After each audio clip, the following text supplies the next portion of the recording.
최근 북한 내부의 분위기가 심상치 않습니다. 놀랍게도 그 이유는 한 평범한 농민 때문이라고 하는데요. 더 충격적인 사실은 그가 연행되기 직전 결코 알아서는 안 될 비밀을 접했다는 것입니다. 국정원조차 그 비밀을 전해들은 뒤 경악을 금치 못했을 정도라고 하는데요. 대체 무슨 일이 있었던 건지 뉴스에서도 알려주지 않은 오늘의 사연 바로 시작합니다. 안녕하세요. 저는 탈북민 리윤이라고 합니다. 한때 북한 최전방 마을에서 태어나 사랑하는 아버지와 단둘이 살고 있었죠. 물론 그 일이 일어나기 전까지는 말입니다. 그날도 평소와 다르지 않은 새벽이었어요. 갑자기 고요한 마을을 가르며 자동차 엔진 소리가 울렸습니다. 우리 마을에서는 좀처럼 들을 수 없는 소리였어요. 최전방인 만큼 감시가 심한 마을이었기에 밤에 돌아다니는 것이 금지되어 있었거든요. 창가로 다가가 살펴보니 검은색 보이부 차량이 우리 집 앞에 멈춰 서는 것이 보였어요. 차량 문이 열리고 까만 제복을 입은 사람들이 내렸습니다. 이후 현관문을 거칠게 두드리는 소리에 온몸이 얼어붙었습니다.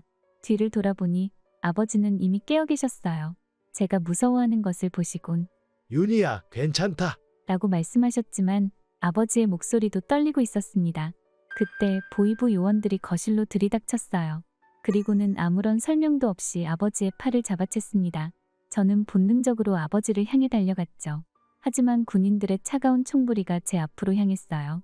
아버지는 끌려나가면서도 필사적으로 저항하셨습니다. 마지막으로 외치신 아버지의 말씀이 지금도 귓가에 생생해요. 너희는 거짓말을 듣고 있다. 그 순간 보이부 요원이 아버지의 입을 거칠게 틀어막았습니다. 그렇게 보이부 차량이 먼지를 일으키며 사라져갔어요. 저는 그저 그 자리에 서서 무력하게 바라볼 수밖에 없었습니다. 물론 그때는 알지 못했어요.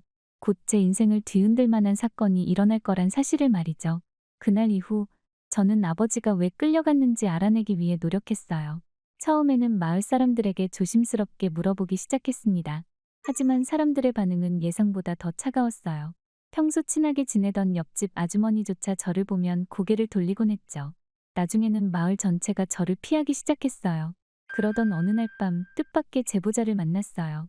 우리 마을 농장에서 일하는 최창수 노인이었습니다. 최 노인은 주위를 살피며 몰래 저를 찾아왔죠. 혹시 누가 볼까 떨리는 목소리로 충격적인 이야기를 들려주었습니다. 아버지는 밤마다 나만 라디오 방송을 몰래 듣고 계셨다고 해요. 그것만으로도 큰 죄가 되는데 더 큰 문제는 따로 있었습니다. 아버지가 우연히 군사기밀을 알게 되셨다는 거죠.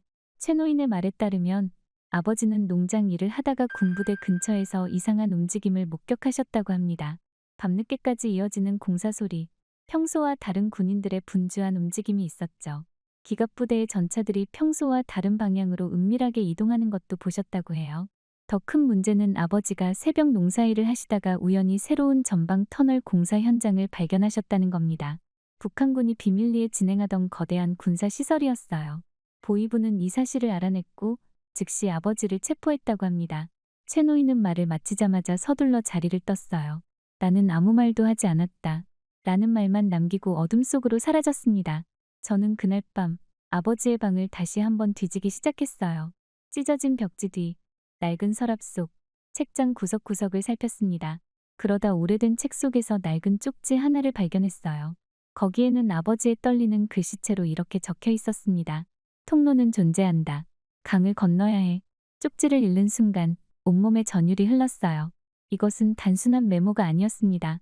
아버지는 이미 탈출 경로를 알고 계셨던 거예요. 이 감옥 같은 마을을 빠져나갈 수 있는 길이 실제로 존재한다는 걸 암시하고 계셨습니다. 저는 쪽지를 꽉 쥐고 창밖을 바라보았어요. 철조망 너머로 보이는 어둠 속에 탈출구가 숨겨져 있다는 걸 이제 알았죠. 아버지는 이미 그 길을 알고 계셨고 이 쪽지를 통해 저에게 마지막 희망을 전해주신 것이었습니다. 아버지의 쪽지를 발견한 후 저는 더 큰 의문에 사로잡혔습니다.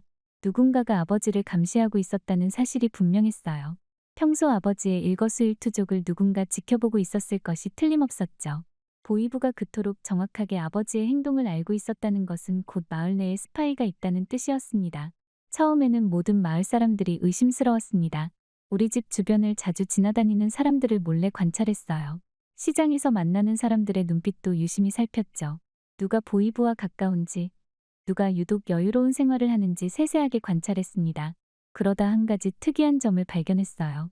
마을 유지인 김노인의 집에서만 유독 풍족한 기운이 느껴졌어요. 다른 집들은 배급량이 줄어 끼니를 걱정할 때도 김노인의 집에서는 늘 연기가 모락모락 피어올랐습니다. 그의 손주들은 유일하게 새 신발을 신고 다녔고 심지어 사탕까지 물고 다녔죠. 추운 겨울에도 김노인의 집에서만 연기가 끊이지 않았습니다. 결정적인 순간이 찾아왔습니다. 어느 날 저녁 김노인의 집 앞을 지나다 우연히 대화를 엿듣게 되었어요. 보이부 요원과 작은 목소리로 대화를 나누고 있었습니다. 이번 달 배급은 늘려주는 걸로 하지요. 정보가 정확했으니까. 그 순간 모든 것이 명확해졌어요. 마을의 비밀스러운 정보들이 어떻게 보이부에 전달되었는지 알게 되었습니다. 김노인은 마을의 밀고자였습니다. 주민들의 동향을 보이부에 보고하고 그 대가로 넉넉한 배급과 특혜를 받고 있었던 거예요. 아버지의 남한 라디오 청취와 군사시설 발견도 분명 김노인의 밀고였을 것입니다. 마을 사람들의 생명을 팔아 자신의 안위를 챙기는 비열한 행위였죠. 분노가 치밀어 올랐지만 절대 표현할 수 없었어요. 오히려 평소보다 더 공손하게 인사를 드렸습니다. 어느 날은 일부러 마주쳤을 때 김노인이 저를 비웃듯 말했죠. 내 애비는 스스로 무덤을 판 거야. 남조선 따위를 입에 올렸으니 당연한 결과지. 그 말에는 자신의 행동에 대한 뉘우침이라고는 찾아볼 수 없었습니다. 그 순간 손톱이 살을 파고들 정도로 주먹을 쥐었지만 표정 하나 흐트러뜨리지 않았습니다. 대신 그날 밤 아버지의 쪽지를 다시 한번 읽어보았어요. 이제는 더욱 조심해야 했습니다. 한순간의 실수가 목숨을 앗아갈 수 있다는 것을 아버지를 통해 이미 배웠기 때문이죠. 그러던 어느 날부터 보이부 요원들이 저를 감시하기 시작했어요. 농장에 나가도 시장에 가도 누군가의 시선이 따라붙었습니다. 밤에는 집 주변을 서성이는 발자국 소리가 들렸고 아침이면 누군가 다녀간 흔적이 발견되곤 했죠. 창문 밖을 볼 때마다 검은 그림자가 스쳐 지나가는 것만 같았습니다. 내가 가만히 있으면 아버지처럼 사라질 것이다. 이 생각이 머릿속을 떠나지 않았어요. 김노인의 밀고로 아버지를 잃었고 이제는 제가 그들의 다음 목표가 된 것이 분명했습니다. 더는 지체할 시간이 없었습니다. 제 차례가 오기 전에 행동해야만 했어요. 매일 밤 창문 밖 어둠 속에서 들려오는 발자국 소리가 점점 더 가까워졌어요. 저는 결심했습니다. 이제는 탈출만이 유일한 선택이었어요. 이 감시와 공포의 굴레에서 벗어나 자유를 찾아 떠나야만 했습니다. 그것이 아버지의 희생을 헛되지 않게 하는 유일한 길이었죠. 탈출을 결심한 후 저는 놀라운 사실을 알게 되었습니다. 제가 혼자가 아니었다는 것이었어요. 마을에는 오래전부터 탈출을 꿈꾸던 사람들이 있었죠. 처음 그들과 접촉한 것은 혜진의 잡화점에서였습니다. 혜진은 29의 젊은 나이였지만 눈빛만은 늙어 있었어요. 남편이 반동분자로 몰려 처형된 후 홀로 가게를 운영하며 살아왔습니다. 어느 날 제가 물건을 사러 갔을 때 혜진이 조심스럽게 말을 건넸죠. 윤희 씨, 우리 이야기 좀 할까요? 그렇게 시작된 모임에서 다른 사람들도 만나게 되었습니다. 32살의 태우는 군수품 담당자로 일했어요. 동생이 정치범 수용소로 끌려간 후 탈출을 준비하고 있었죠. 그의 위치 덕분에 우리는 필요한 물품을 조달할 수 있었습니다. 전직 군 장교 출신인 영수는 35이었어요. 군부대의 부정부패를 고발하려다 쫓겨난 그는 군사 지형에 대해 누구보다 해박했습니다. 아버지의 쪽지에 적힌 군 공사 지하 통로를 보자마자 위치를 파악했죠. 영수의 지식은 우리의 탈출의 결정적인 열쇠가 되었습니다. 41살의 성우는 농장 관리자였어요. 표면적으로는 충성스러운 당원이었지만 아내와 딸을 기근으로 잃은 후 체제의 환멸을 느끼고 있었습니다. 그의 직위는 우리의 움직임을 숨기는 데 큰 도움이 되었죠. 가장 어린 정민은 19살의 고아였어요. 부모님은 모두 배고픔으로 돌아가셨고 고아원에서 자랐다고 합니다. 그는 매일 밤 악몽에 시달렸지만 탈출에 대한 의지만큼은 누구보다 강했습니다.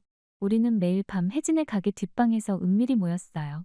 태훈이 가져온 군부대 지도를 펼쳐놓고 탈출 계획을 세웠습니다. 영수가 설명한 지하 통로는 40년 전에 폐쇄된 것이었죠. 일부가 무너져 있어 위험했지만 여전히 통과할 수 있는 상태였습니다. 각자의 역할도 분담했어요. 태우는 군용 손전등과 구급 약품을 준비했고 혜진은 건조 식량을 모았습니다. 영수는 경비병들의 교대 시간을 파악했고 성우는 농장 일정을 조정해 우리의 부재를 최대한 늦게 발견하도록 했죠. 정민은 그의 작은 체구를 활용해 좁은 통로를 먼저 탐색하기로 했습니다. 하지만 가장 큰 과제는 국경을 넘는 일이었어요. 지하 통로를 빠져나가더라도 철조망과 지뢰밭, 밤낮으로 순찰하는 경비병들을 통과해야 했습니다. 실패하면 죽음뿐이었죠. 그래도 우리는 이미 각자의 방식으로 죽음과 다름없는 삶을 살고 있었습니다. 마지막 모임에서 우리는 서로의 눈을 바라보며 굳게 맹세했어요. 자유를 향한 갈망이 두려움보다 컸습니다. 이제 우리 앞에는 돌아갈 수 없는 강이 놓여 있었죠. 목숨을 걸고 건너야 할 강을 앞에 두고 6명의 마음이 하나로 모였습니다. 모든 준비를 마치고 드디어 그날이 왔습니다. 새벽 2시, 영수가 선택한 시간이었어요. 밤샘 근무를 서는 경비병들이 가장 피곤해지는 시간이고 교대 시간까지는 아직 멀어 경계가 느슨해진다고 했습니다. 우리 6은 각자 정해진 시간에 맞춰 은밀히 군 공사구역으로 모였어요. 성우가 미리 준비한 대로 마을 정전이 일어났고 칠흑 같은 어둠이 우리를 숨겨주었습니다. 영수의 지시에 따라 감시탑 사이의 사각지대를 통과했죠. 한 번의 발각도 죽음을 의미했기에 발걸음 하나하나가 심장을 조여왔어요. 마침내 지하 통로 입구에 도착했습니다. 40년 전에 폐쇄된 이 통로는 겉으로 보기에는 무너진 벽처럼 보였어요. 태훈과 성우가 특수 제작한 도구로 조심스럽게 위장용 돌들을 치워냈고 녹슨 철문이 모습을 드러냈습니다. 문을 여는 순간이 가장 위험했어요. 녹슨 경첩에서 소리가 날까봐 태훈이 기름을 발랐고 6명이 조금씩 힘을 분산해서 문을 열었습니다. 통로 안은 예상대로 좁고 축축했죠. 정민이 제일 앞에서 길을 살폈고 우리는 그 뒤를 따랐어요. 그때였습니다. 머리 위에서 갑자기 불길한 소리가 들렸어요. 삭은 지지대가 무너지는 소리였습니다. 조심해. 영수의 외침과 함께 천장이 무너져 내렸고 정민이 그 아래에 깔리고 말았죠. 순식간에 벌어진 일이었어요. 정민의 입에서 고통스러운 신음이 새어나왔습니다. 혜진이 재빨리 정민의 입을 막았지만 이미 늦었어요. 소리를 내면 끝장이라는 걸 모두가 알고 있었지만 정민은 너무 큰 고통에 몸부림쳤습니다. 태훈과 성우가 재빨리 달려가 돌무더기를 치우기 시작했어요. 그때 밖에서 발자국 소리가 들렸습니다. 보이부 경비병이 우리의 인기척을 눈치챈 거죠. 심장이 멈추는 것만 같았어요. 얼어붙은 순간 갑자기 쾅하는 폭발음과 함께 통로가 크게 진동했습니다. 수류탄이었어요. 흙먼지가 자욱하게 피어올랐고 통로 벽면이 무너져 내리기 시작했습니다. 빨리 정민을 끌어내.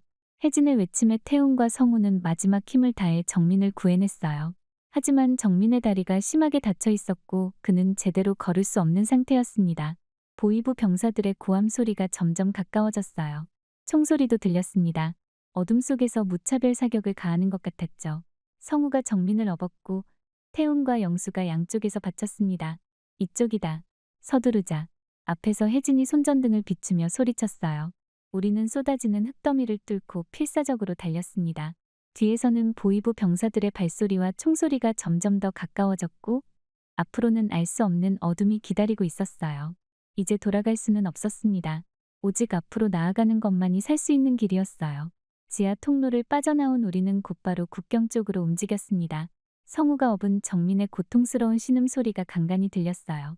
의식이 희미해진 정민은 성우의 등에 축 늘어져 있었고 성우는 땀을 흘리며 힘겹게 발걸음을 옮겼습니다. 어둠 속을 뚫고 한참을 이동했을 때 드디어 압록강이 보였어요. 겨울이라 강물이 얼어 있었지만 군인들의 정찰로 곳곳이 깨져 있었습니다.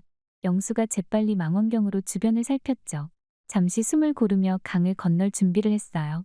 그때였습니다. 갑자기 강 건너편에서 밝은 빛이 쏟아졌어요. 국경 순찰대의 서치라이트였죠. 우리 모두 얼어붙었습니다. 멈춰라. 움직이면 쏜다. 군인의 고함 소리가 밤 공기를 가르며 울렸어요. 공포로 발이 떨어지지 않았습니다. 하지만 그때 태훈이 제 손을 잡았어요.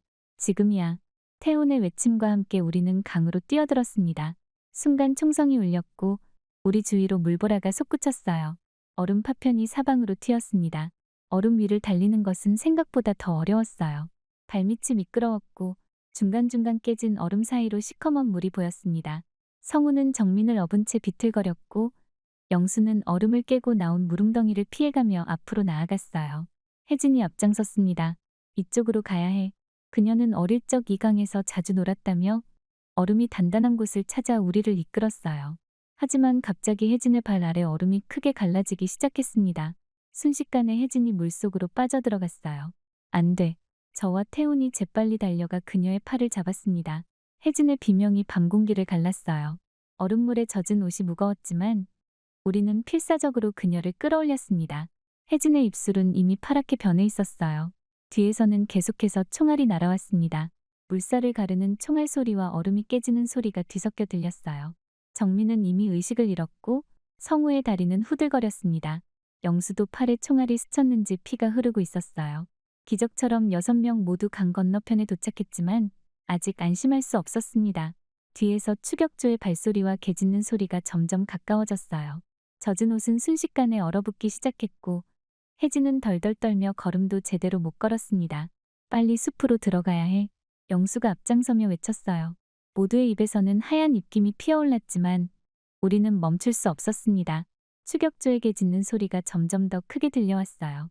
하지만 저 앞에 보이는 어두운 숲만이 우리의 유일한 희망이었습니다.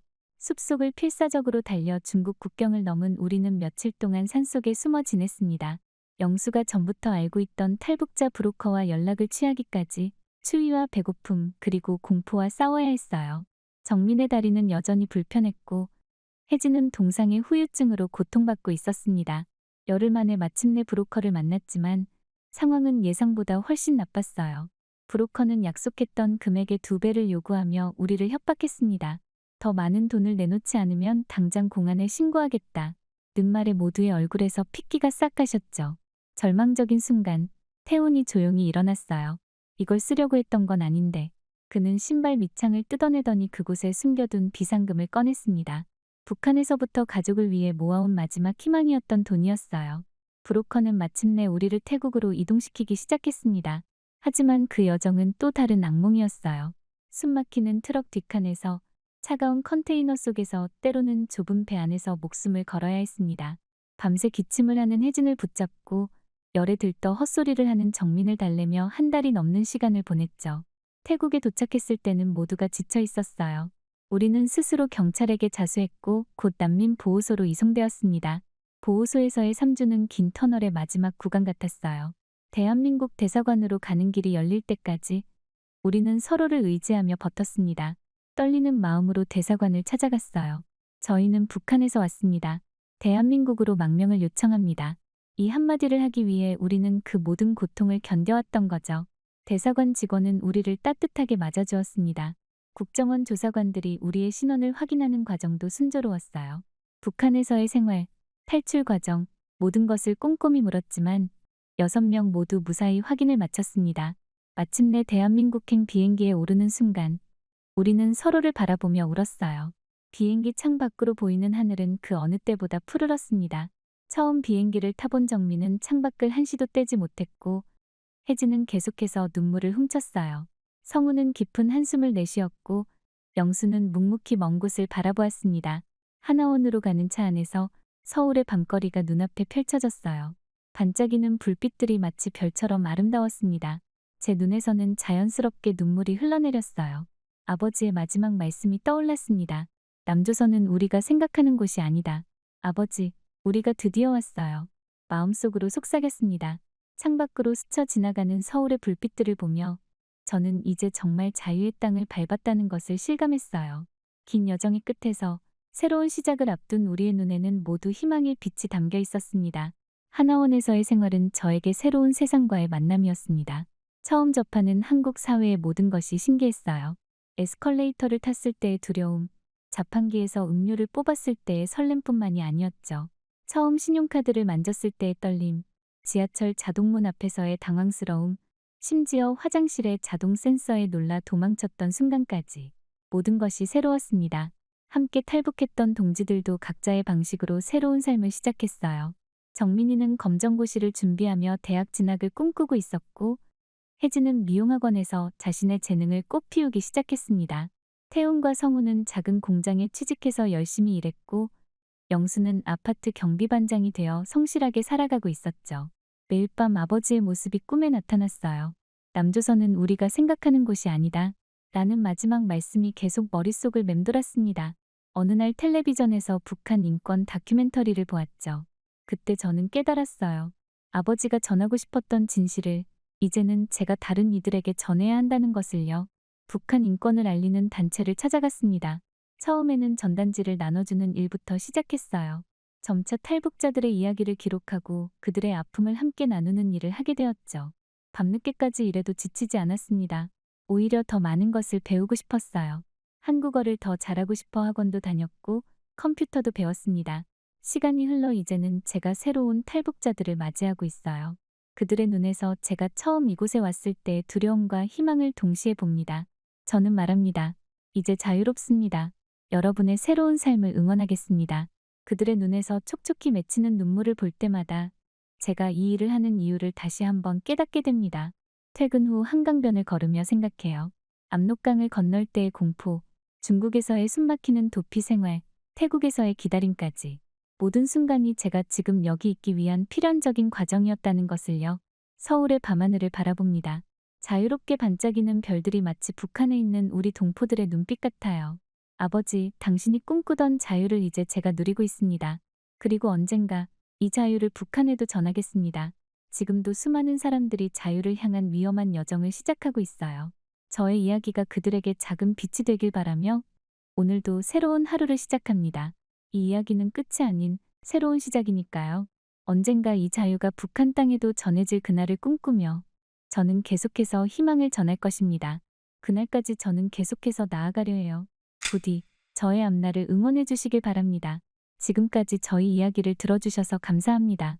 남한과 북한의 거리가 500m도 되지 않는 곳이 있습니다. 바로 고성에 위치한 최전방 부대이죠. 이 경로로 탈북한 병사들은 남한으로 오는데 20분도 걸리지 않는다고 말합니다. 오늘의 사연자분 또한 북한에서 충격적인 일을 겪고 살기 위해 탈북을 결심하게 되었다고 하는데요. 그렇게 한국에 도착한 그들은 남한 군인들을 보자마자 경악을 금치 못했다고 합니다. 대체 무슨 일이 있었던 건지 충격적인 사연 바로 시작합니다. 안녕하세요. 저는 김성훈이라고 합니다. 북한 최전방 고성부대에서 근무했던 병사였죠. 아직도 그날의 기억이 생생합니다. 19살, 저는 가난한 집안 형편을 벗어나고 싶어서 자원입대를 선택했어요. 군대만 가면 새끼는 먹고 살 수 있을 거야. 입대 전날 밤, 어머니는 제 손을 잡고 한참을 우셨어요. 성훈아, 그냥 고향에서 살자. 엄마는 가난해도 아들 곁에 있는 게 좋아. 하지만 저는 고집을 부렸습니다. 매일 낀 일을 걱정하며 사는 게 지겨웠거든요. 지금도 그때 저의 선택은 가슴을 치게 만듭니다. 꼭 살아서 돌아와줘. 라는 어머니의 말씀이 마지막이 될 거라고는 그때는 상상도 하지 못했죠. 이후 제가 복무하게 된 곳은 남한과 불과 500m 떨어진 최전방 고성이었습니다. 그리고 그곳은 지옥이나 다름없었어요. 매일 아침 쥐꼬리만한 강냉이 밥 한 덩이와 맹물이 전부였습니다. 한 달에 한 번 정도 썩은 뭇잔지가 반찬으로 나왔는데 그마저도 간부들이 절반은 빼돌렸죠. 허기진 배를 부여잡고 철조망 너머를 바라보면 밤마다 남한에서 풍겨오는 삼겹살 냄새가 코를 찔렀어요. 그럴 때마다 위장이 쥐어짜듯 아팠고 눈물이 났습니다. 밤이면 뼈를 애는 듯한 추위가 몰아쳤어요. 낡은 군복은 그 추위를 막아내기에 턱없이 부족했죠. 양말은 구멍이 나도 새것을 지급받기 힘들었고 장갑도 너무 낡아서 손가락이 얼어붙는 것 같았어요. 한겨울이면 영하 20도까지 떨어지는 날씨에 보초를 설 때면 살얼음이 된 눈물이 볼을 타고 흘렀습니다. 어느 날은 훈련 중에 기절한 전우의 얼굴에 지휘관이 오줌을 누기도 했어요. 이런 식으로 깨워야 정신을 차리지. 그들에게 우리는 인간이 아닌 짐승이었나 봅니다. 제대로 된 장비도 없이 맨몸으로 하는 훈련이 대부분이었고 지치면 나약하다고 욕을 먹었죠. 쓰러지면 정신력이 부족하다며 따귀를 맞았고 항의하면 정치범이라는 누명을 씌워 끌려가기 일쑤였어요. 그래도 박영민 덕분에 버틸 수 있었습니다. 영민이는 제가 힘들 때마다 성훈아, 우리 함께 버텨보자. 우리가 여기서 죽으면 그놈들이 이긴 거야. 라며 웃어주던 친구였어요. 고향이 같다는 이유로 가까워졌는데 어느새 형제 같은 사이가 됐죠. 특히 영민이는 저보다 글을 잘 읽었어요. 밤마다 몰래 모여서 고향에서 가져온 소설책을 읽어주곤 했죠. 금서였지만 그 이야기들 속에서 우리는 잠시나마 자유를 느낄 수 있었습니다. 배고플 때면 서로의 강냉이 밥을 나눠 먹었고 추운 날에는 등을 맞대고 자며 체온을 나눴어요. 물론 그때는 몰랐습니다. 곧 제 인생을 뒤흔들 일이 일어날 것이라는 걸 말이죠. 어느 날 훈련 중에 우연히 발견한 남측의 전단과 건빵은 제 인생을 바꾸는 계기가 됐어요. 철조망 근처 수색 중에 발견한 그것들을 주워들 때 제 손은 떨리고 있었습니다. 발각되면 총살감이었으니까요. 하지만 그 공포는 호기심을 이기지 못했죠. 떨리는 손으로 전단을 펼쳤을 때 믿을 수 없는 광경이 눈앞에 펼쳐졌어요. 서울의 밤거리가 환하게 빛나는 사진 속의 높은 빌딩들 사이로 자동차들이 쉴 새 없이 달리고 웃음 가득한 사람들이 멋진 옷을 입고 거리를 활보하고 있는 모습이 보였거든요. 처음에는 이게 다 거짓말이라고 생각했죠. 선전선동과장이 보여주던 썩어빠진 자본주의 사진들과는 너무나 달랐으니까요. 하지만 전단 속 사진들은 너무나 생생했고 거기 붙어있던 건빵의 달콤한 맛은 지금까지 제가 믿어왔던 모든 것이 거짓일지도 모른다는 충격을 안겨주었습니다. 그 작은 건빵 하나가 우리 군대 한 달치 식량보다 맛있었어요. 결국 저는 전단을 제 군화 밑창에 숨겼습니다. 매일 밤 초소에서 몰래 꺼내 읽었죠. 저걸 보다가 걸리면 총살감이다라는 공포와 저 세상에서 살고 싶다는 갈망이 뒤엉켜자 못 이루는 밤이 계속됐어요. 왜 우리는 이렇게 굶주리며 살아야 하는 걸까? 왜 우리는 자유롭게 말하지 못하고 생각하지 못하는 걸까? 이런 생각들이 머릿속을 맴돌았습니다. 그러다 결국 사건이 터지고 말았죠. 사건은 남측의 대규모 군사훈련 소식과 함께 폭발했어요. 부대에 긴급 대치 명령이 내려졌고 우리는 72시간 연속 비상 근무에 들어갔습니다. 새벽 3시 갑자기 울린 비상 사이렌 소리에 모두가 총을 들고 뛰쳐나왔죠. 숨 돌릴 틈도 없이 최전방으로 투입됐습니다. 잠도 제대로 못 자고 식사도 제때 못하면서 총을 들고 있어야 했어요. 밤새 내린 눈은 무릎까지 쌓였고 영하 20도의 강추위에 군화 속발가락이 뒤틀리는 것 같았습니다. 얼어붙은 손가락은 제대로 움직이지도 않았죠. M16 소총이 얼마나 무거웠던지 팔은 저려오고 어깨는 뻐근했지만 총을 내려놓았다간 당장 구타를 당할 게 뻔했어요. 하지만 쏟아지는 눈발 속에서도 우리는 보초를 서야 했습니다. 눈보라가 휘몰아치는 와중에도 망원경으로 남쪽을 주시해야 했죠. 눈꺼풀이 얼어붙는 것 같았고 의식은 점점 혼미해져 갔어요. 졸음이 쏟아질 때면 뺨을 꼬집고 입술을 깨물며 버텼습니다. 옆 초소의 전우는 졸았다가 발각되어 영하의 날씨에 얼음물 세례를 받았다고 하더군요. 그러던 세 번째 날 새벽 영민이가 갑자기 쓰러졌어요. 사흘 동안 제대로 된 휴식도 없이 보초를 서다가 탈진한 거였죠. 얼어붙은 군복에 몸이 덜덜 떨리는 영민이를 안아보니 체온이 너무 낮았습니다. 물 좀 주세요. 성훈아, 너무 추워. 영민이의 마지막 말이 아직도 귓가에 맴돕니다. 지휘관은 쓰러진 영민이를 발로 걷어찼어요. 이런 나약한 새끼는 죽어야 정신을 차리지. 이래서 너희 같은 천민들은 군대도 못 견디는 거야. 저는 영민이의 차가워져가는 몸을 부둥켜 안은 채 살려달라고 애원했습니다. 제발 의무실에만이라도 데려가게 해주세요. 영민이가 죽어갑니다. 하지만 돌아온 건 따귀뿐이었어요. 너도 똑같이 될래? 아니면 정치범 수용소에 가고 싶어? 협박과 함께 당직실로 끌려갔고 그 사이 영민이는 혼자 눈밭에서 숨을 거뒀습니다. 마지막으로 본 영민이의 얼굴에는 눈물이 얼어붙어 있었어요.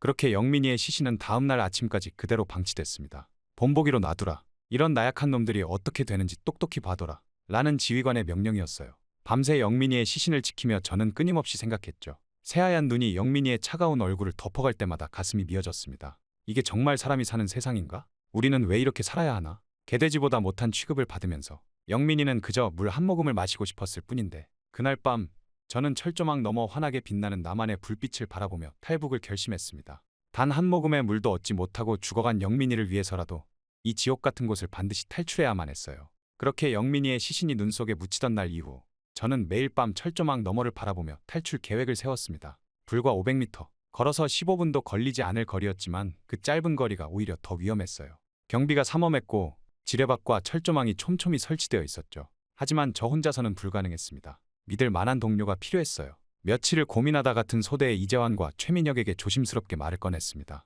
너희도 이렇게 사는 게 지겹지 않아? 처음에는 조심스러운 눈빛을 주고받았지만 곧 그들도 같은 마음이었다는 걸 알게 됐죠. 재환이는 제가 영민이의 시신을 지키던 밤 몰래 담요를 가져다 준 전우였어요. 나도 더는 못 참겠다. 어차피 여기 있다간 우리도 영민이처럼 될 거야. 민혁이도 동의했습니다. 그의 동생은 정치범 수용소에 끌려가 죽었다고 해요. 차라리 죽더라도 한번 시도해보자. 여기서 살면 뭐가 달라? 우리는 매일 밤 근무 교대 시간을 틈타 몰래 만났습니다. 당직 순찰대의 동선과 교대 시간을 철저히 분석했어요. 순찰대는 2시간마다 교대했고 교대 시간은 자정과 새벽 2시, 4시. 우리가 주목한 건 교대 시간의 빈틈이었습니다. 특히 A초소와 B초소 사이에는 약 3분간의 사각지대가 생겼어요. A초소 순찰병이 매시 15분에 순찰을 돌고 B초소는 35분에 순찰을 돌았는데 그 사이 좁은 통로가 있었죠. 게다가 C초소는 눈보라가 심한 날이면 순찰을 건너뛰는 경우가 많았어요.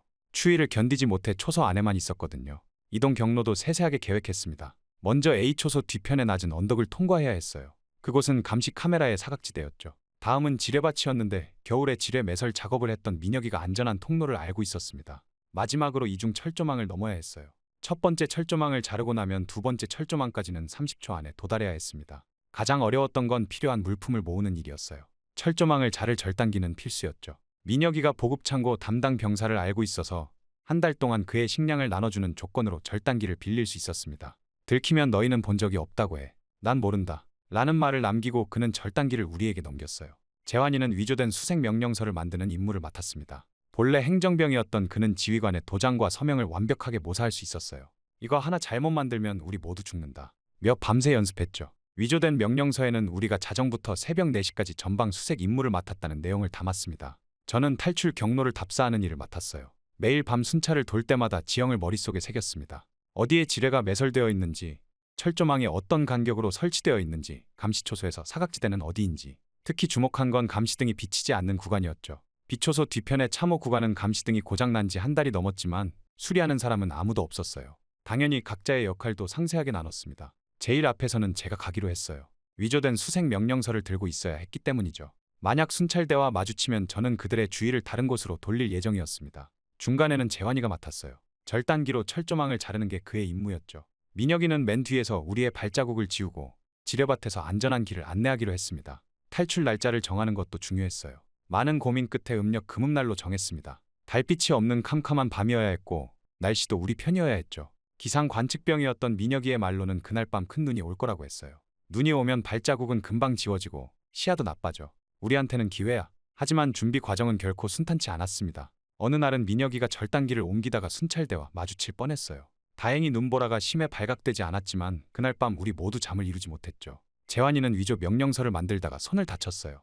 붕대를 감으면 의심을 살 것 같아 피가 나는 채로 근무를 설 수밖에 없었습니다. 가장 힘들었던 건 마음의 준비였어요. 매일 밤 우리는 서로에게 다짐했습니다. 실패하면 죽는다. 그래도 후회는 없다. 우리가 두려워한 건 죽음이 아니었어요. 북한에 남은 가족들이 받을 고통이었죠. 탈북자 가족이란 낙인이 찍히면 그들의 삶은 지옥이 될 테니까요. 특히 저는 어머니 생각이 많이 났습니다. 꼭 살아서 돌아와라 라던 마지막 말씀이 가슴을 파고들었어요. 돌아가겠다는 약속은 이제 지킬 수 없게 됐지만 적어도 살아남겠다는 약속만큼은 지키고 싶었습니다. 탈출 하루 전 우리는 마지막 점검을 했어요. 절단기는 재환이의 군화 밑창에, 위조 명령서는 제 군복 안쪽 주머니에 숨겼습니다. 민혁이는 지뢰밭을 피해갈 수 있는 경로를 머릿속에 또박또박 새겼죠. 내일이면 모든 게 끝난다. 자유의 땅에서 만나자. 마지막으로 나눈 인사였습니다. 그날 밤 초소에서 마지막 근무를 서며 저는 영민이를 떠올렸어요. 영민아, 우리가 꿈꾸던 자유를 내 목까지 만끽할게. 우리가 어떻게 살았고 어떻게 죽어갔는지 꼭 세상에 알릴게. 철조망 너머로 보이는 나만의 불빛이 그 어느 때보다 밝게 빛나고 있었습니다. 그리고 마침내 음력 금음날 자정, 눈보라가 휘몰아치는 최전방에서 우리의 탈출이 시작됐습니다. 얼어붙은 손으로 위조된 수색 명령서를 꽉 쥐고 첫 번째 초소를 향해 걸음을 옮겼어요. 심장은 터질 듯이 뛰었지만 표정만큼은 평소처럼 담담하게 유지하려 애썼습니다. 1번 초소, 수색조입니다. 떨리는 목소리를 감추며 외쳤어요. 초소 안에 병사가 졸린 눈으로 밖을 내다보더니 천천히 나왔습니다. 이 시간에 수색이라고요? 의심스러운 눈초리로 우리를 바라보는 그에게 위조된 명령서를 내밀었죠. 상부 지시입니다. 남측의 움직임이 수상하다고 해서. 초소 병사는 영하의 날씨에 오래 밖에 있기 싫었는지 명령서를 대충 훑어보고는 고개를 끄덕였어요. 조심히 다녀오십시오. 첫 번째 관문을 통과하는 순간 등줄기에 식은땀이 흘렀습니다. 이제 돌아갈 수 없는 강을 건넌 거였죠. A초소와 B초소 사이의 사각지대로 향했어요. 계획대로 15분이 되자 A초소의 순찰병이 움직이기 시작했고 우리는 그 틈을 타 낮은 언덕을 넘었습니다. 발자국 소리 하나 내지 않으려 온 신경을 곤두세웠죠. 눈보라가 우리의 발자국을 지워주는 게 천만다행이었어요. 그때였어요. 갑작스러운 수색등 불빛이 우리가 있는 방향으로 비춰졌습니다. 누구야? 순찰대의 날카로운 고함이 들렸죠. 심장이 멎는 줄 알았어요. 재환이가 재빨리 눈 속에 엎드렸고 민혁이는 참호 뒤로 몸을 숨겼습니다. 저는 떨리는 손으로 수색 명령서를 들고 앞으로 나섰어요. 수색조입니다. 상부 지시로 나왔습니다. 최대한 침착한 목소리를 내려 노력했지만 목소리가 떨리는 게 느껴졌습니다. 다행히 눈보라가 심해 순찰되는 제 표정을 자세히 보지 못했어요. 수색등 불빛이 명령서를 비추었고 긴장된 순간이 이어졌죠. 이 개새끼들, 이런 날씨에 수색이라니. 순찰대장이 투덜거리며 명령서를 확인했습니다. 그 순간이 영원처럼 느껴졌어요. 제 심장 소리가 이 눈보라 속에서도 들릴 것 같았죠. 하지만 순찰대장은 더 이상의 확인 없이 발길을 돌렸습니다. 조심히 다녀와라. 위기를 넘기고 지뢰밭 앞에 도착했어요. 민혁이가 앞장섰습니다. 내 발자국만 따라와. 절대 삐져나가지 마. 그가 겨울에 지뢰 매설 작업에 참여했던 덕분에 안전한 통로를 알고 있었죠. 한 발 한 발이 죽음과의 갈림길이었어요. 발밑에서 무언가 밟히는 소리만 들려도 온몸이 굳어버렸습니다. 마침내 첫 번째 철조망 앞에 도착했어요. 재환이가 군화에서 절단기를 꺼냈습니다. 찰칵찰칵 철조망을 자르는 소리가 눈보라 속에 묻혔어요. 시간이 너무 더디게 가는 것만 같았죠. 서둘러. 순찰대가 다시 올 시간이야. 민혁이의 다급한 속삭임이 들렸습니다. 첫 번째 철조망을 통과하고 두 번째 철조망까지 30초. 그 짧은 시간이 이토록 길게 느껴질 줄은 몰랐어요. 달리는 동안 발밑에 지뢰를 생각할 겨를도 없었습니다. 두 번째 철조망도 재환이의 절단기로 잘라냈죠. 이제 마지막이었어요. DMZ를 건너 남한 땅으로 들어가는 일만 남았습니다. 그런데 갑자기 총성이 울렸어요. 우리를 발견한 거였죠. 탈북자다. 잡아라. 우리 뒤에서 고함 소리가 들렸습니다. 총알이 머리 위로 날아갔어요. 이제는 뛰는 수밖에 없었습니다. 달려. 죽을 생각으로 달려. 제가 외쳤어요. 눈보라 속을 헤치고 필사적으로 달렸습니다. 숨이 턱까지 차올랐지만 멈출 수는 없었어요. 뒤에서 들리는 총성과 고함 소리가 점점 가까워졌죠. 민혁이가 넘어졌지만 재환이가 재빨리 일으켰습니다. 조금만 더. 저기가 나만이야. 마지막 철조망을 넘자마자 저는 목이 터져라 외쳤어요. 대한민국 군인들에게 우리는 귀순자입니다. 살려주십시오. 처음에는 아무 반응이 없었습니다. 다시 한번 절박하게 외쳤죠. 제발 살려주세요. 우리는 북한을 탈출한 귀순자입니다. 그때였어요. 밝은 조명이 우리를 비추었고 잘 정비된 군복을 입은 남한 군인들이 나타났습니다. 움직이지 마. 손을 머리 위로. 그들의 현대식 장비와 늠름한 모습이 눈에 들어왔어요. 북한군과는 완전히 달랐죠. 우리는 그대로 무릎을 꿇었습니다. 차가운 눈밭이었지만 전혀 춥지 않았어요. 남한 군인들이 재빨리 다가와 우리를 감쌌습니다. 괜찮습니다. 이제 안전합니다. 그들의 목소리에는 따뜻함이 묻어 있었어요. 놀라웠던 건 그들의 태도였습니다. 수갑도 채우지 않았고 오히려 담요를 덮어주었어요. 추우시죠? 일단 따뜻한 데로 모시겠습니다. 이런 대우를 받아본 적이 없었기에 눈물이 났습니다. 처음으로 인간다운 대접을 받는 기분이었어요. 이후 따뜻한 차와 빵을 건네받았을 때 우리 세 사람 모두 참았던 눈물을 터뜨렸습니다. 살았다. 정말 살았어. 재환이가 흐느꼈어요. 민혁이는 아무 말도 못한 채 어깨를 떨었죠. 저는 하늘을 올려다보며 영민이를 생각했습니다. 영민아, 우리가 해냈어. 이제 너의 이야기를 세상에 알릴 수 있게 됐어. 자유를 얻기까지 걸린 시간은 고작 30분. 500m의 죽음의 문을 통과하는데 걸린 시간치고는 짧다고 할 수 있겠죠. 하지만 그 30분은 우리의 인생에서 가장 길고도 짧은 시간이었습니다. 그 순간들이 끝나고 나서야 비로소 실감이 났어요. 우리는 이제 진짜 자유를 얻었다는 것을, 더 이상 거짓된 삶을 살지 않아도 된다는 것을. 이후 남한 군인들의 호의를 받으며 군용 차량에 탑승했을 때 마치 꿈을 꾸는 것만 같았습니다. 서울로 가는 길입니다. 국정원에서 여러분을 기다리고 계세요.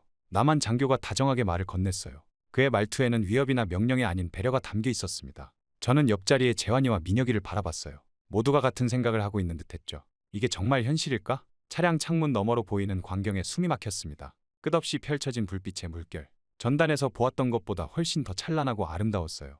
북한에서는 밤이 되면 칠같이 어두웠는데 이곳은 밤에도 대낮처럼 환했습니다. 새벽녘, 차가 국정원 청사에 도착했어요. 건물에 들어서는 순간 깨끗하고 반짝이는 바닥이 눈에 들어왔습니다. 형광등 불빛이 환하게 비치는 복도는 북한 군부대의 어두침침하고 냄새나는 통로와는 비교도 할 수 없었죠. 처음 안내받은 곳은 의무실이었어요. 먼저 건강검진을 받으시고 따뜻한 식사 후에 조사를 시작하겠습니다. 담당자의 말에 우리는 어리둥절했습니다. 북한이었다면 당장 신문부터 했을 텐데 의사는 친절하게 우리를 검진했어요. 동상에 걸린 발가락을 치료해주고 영양실조 상태도 꼼꼼히 체크했습니다. 이어서 안내받은 식당에서는 생전 처음 보는 음식들이 기다리고 있었어요. 하얀 쌀밥과 따뜻한 국, 고기 반찬까지. 북한에서는 상상조차 할 수 없었던 식사였죠. 천천히 드세요. 더 필요하시면 말씀해 주세요. 그 말에 저도 모르게 눈물이 났습니다. 단순히 배가 고파서가 아니었어요. 처음으로 인간다운 대접을 받는 것 같았거든요. 식사 후에 시작된 조사는 제가 예상했던 것과는 완전히 달랐습니다. 조사실은 따뜻했고 부드러운 의자도 있었어요. 조사관은 위압적이지 않았고 오히려 친절했죠. 힘드시겠지만 천천히 이야기해 주세요. 서두르실 필요 없습니다. 저는 모든 것을 털어놓았어요. 북한에서의 비참했던 생활, 영민이의 죽음, 탈북 과정까지. 이야기하는 동안 여러 번 눈물이 났지만 조사관은 인내심 있게 기다려주었습니다. 많이 힘드셨겠네요. 그의 진심 어린 위로에 마음이 따뜻해졌어요. 특히 놀라웠던 건 조사 중간중간 보여준 나만의 모습이었습니다. TV에서는 자유롭게 정부를 비판하는 뉴스가 나왔어요. 북한에서는 상상도 할 수 없는 광경이었죠. 길거리 영상에서는 사람들이 자유롭게 옷을 입고 하고 싶은 말을 하며 살아가고 있었습니다. 여러분도 이제 이런 자유를 누리실 수 있습니다. 조사관의 말에 가슴이 벅차올랐어요. 재환이는 울면서 말했죠. 이게 꿈이 아닌가요? 민혁이도 연신 고개를 저으며 믿기지 않는다고 했습니다. 저녁이 되자 각자 따뜻한 침대가 있는 방으로 안내받았어요. 깨끗한 이불과 포근한 베개. 군대에서 딱딱한 침상에서 자던 것과는 비교도 할 수 없었죠. 샤워실에서는 뜨거운 물이 무제한으로 나왔어요. 북한에서는 겨울에 냉수로 씻어야 했는데 이곳에서는 따뜻한 물로 마음껏 씻을 수 있었습니다. 창문 너머로 보이는 서울의 야경은 더욱 놀라웠어요. 저기 보이는 게 남산타워입니다. 담당자의 설명을 들으며 창밖을 바라봤죠. 높이 솟은 빌딩들, 끝없이 이어지는 불빛들. 마치 다른 세상에 온 것 같았습니다. 텔레비전에서는 다양한 프로그램들이 방영되고 있었어요. 뉴스에서는 정부 정책을 비판하는 내용도 자유롭게 다뤘고 예능에서는 사람들이 마음껏 웃고 떠들었죠. 북한에서는 오직 선전 방송과 김일성 우상화 프로그램뿐이었는데 이곳에서는 모든 것이 자유로웠습니다. 첫날 밤 침대에 누워 천장을 바라보며 생각했어요. 이제 더 이상 배고프지 않아도 되고 추위에 떨지 않아도 되고 누군가의 감시를 받지 않아도 된다는 사실이 실감나지 않았습니다. 옆방의 재환이와 민혁이도 같은 기분이었을 거예요. 잠들기 전 북에 두고 온 어머니가 생각났습니다. 어머니, 이곳에는 정말 자유가 있어요. 제가 꿈꾸던 그 자유가. 눈물이 베개를 적셨지만 이번에는 슬픔의 눈물이 아니었어요. 새로운 삶에 대한 설렘과 희망의 눈물이었습니다. 창밖으로 들리는 도시의 소음, 따뜻한 온기가 감도는 방, 포근한 이불. 모든 것이 낯설었지만 이상하게도 마음은 편안했어요. 이제 더 이상 도망치지 않아도 되고 숨지 않아도 되고 거짓말하지 않아도 된다는 사실이 가슴 깊이 와닿았습니다.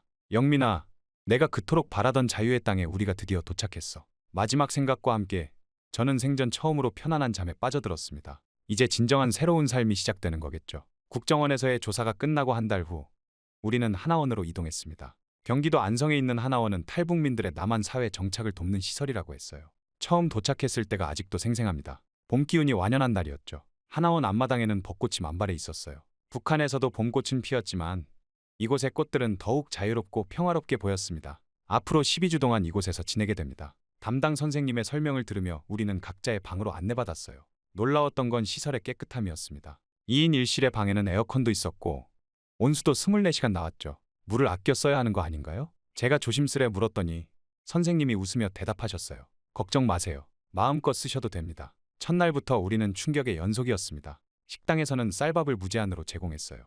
북한에서는 상상도 할 수 없었던 일이었죠. 반찬도 매일 다양하게 나왔습니다. 이게 다 공짜인가요? 민혁이가 놀라서 물었더니 당연하죠. 배고프시면 더 드세요. 라는 답이 돌아왔어요. 매일의 일과는 신기한 것들의 연속이었어요. 처음으로 컴퓨터를 배웠는데 마우스를 잡는 것조차 어색했습니다. 이걸로 전 세계 사람들과 대화할 수 있다고요? 인터넷의 개념을 처음 들었을 때는 믿기지 않았죠. 북한에서는 내부 인트라넷만 있었는데 이곳에서는 전 세계의 정보를 자유롭게 볼 수 있다는 게 놀라웠어요. 재환이는 유튜브에 푹 빠졌습니다. 성훈아, 이거 봐. 세상에는 이런 것도 있대. 매일 새로운 영상을 발견할 때마다 어린아이처럼 좋아했죠. 민혁이는 뉴스 보는 걸 즐겼어요. 언론이 정부를 자유롭게 비판하고 시민들이 거리에서 시위하는 모습을 보며 감탄했습니다. 경제 교육 시간에는 더 큰 충격을 받았어요. 한 달 월급이 북한 돈으로 수십 년은 모아야 할 금액이었죠. 자본주의 경제가 어떻게 돌아가는지, 은행은 어떻게 이용하는지, 카드는 어떻게 쓰는지 모든 게 새로웠습니다. 문화 충격도 컸어요. 나만의 드라마를 보며 배우는 수업이 있었는데 처음에는 그들의 말투나 행동이 낯설었습니다. 하지만 점점 익숙해지면서 재미있어졌죠. 학생들이 선생님과 토론도 하고 자기 의견도 자유롭게 말하네요. 학교 장면이 나올 때마다 놀라웠어요.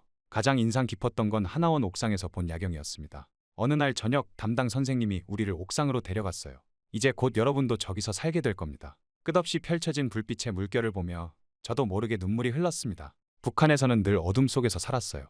해가 지면 한치 앞도 보이지 않았죠. 전기가 들어오는 건 하루에 2~3시간이 전부였고 그마저도 불안정했습니다. 하지만 이곳의 밤은 달랐어요. 마치 별들이 땅으로 내려온 것 같았죠. 저기 보이는 게 강남이에요. 선생님의 설명을 들으며 저는 생각했습니다. 영민아, 내가 그토록 보고 싶어 했던 세상이 바로 이런 모습이었구나. 철조망 너머로 희미하게 보였던 그 불빛들이 이제는 우리의 일상이 될 거라는 게 실감나지 않았어요. 적응 과정이 늘 순탄했던 건 아닙니다. 때로는 북한에서의 습관이 튀어나와 당황스러울 때도 있었어요. 수령님께서 라는 말이 무의식 중에 나올 때면 민혁이가 살짝 팔을 꼬집어주곤 했죠. 재환이는 처음으로 에스컬레이터를 탔다가 넘어질 뻔했고 저는 카페에서 주문하는 법을 몰라 한참을 헤맸습니다.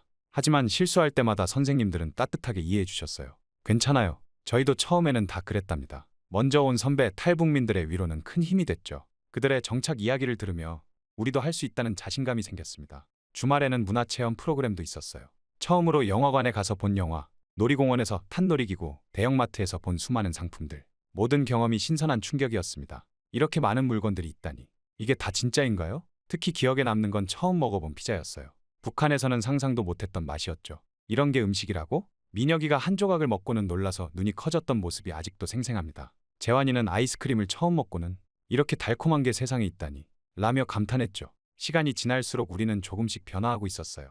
말투도 자연스러워지고 나만의 문화도 이해하게 됐죠. 무엇보다 표정이 밝아졌다고 선생님들이 말씀하셨습니다. 더 이상 누군가의 감시를 받지 않아도 되고 자유롭게 생각하고 말할 수 있다는 사실이 우리를 변화시켰나 봐요. 하나원 생활을 하면서 우리는 꿈을 꾸기 시작했습니다. 저는 대학에 가고 싶었고 재환이는 요리사가 되고 싶다고 했어요. 민혁이는 컴퓨터 프로그래머를 목표로 삼았죠. 북한에서는 감히 꿈꾸지 못했던 것들이었습니다. 이제 곧 하나원을 나가 실제 남한 사회로 진입하게 됩니다. 두렵기도 하지만 설렘이 더 큽니다. 이곳에서 배운 모든 것들이 새로운 삶의 밑거름이 될 거예요. 자유의 땅에서 시작할 새로운 삶. 그 첫걸음을 위해 우리는 오늘도 열심히 공부하고 있습니다. 하나원을 수료하던 날, 재환이와 민혁이는 각자의 길을 선택했습니다.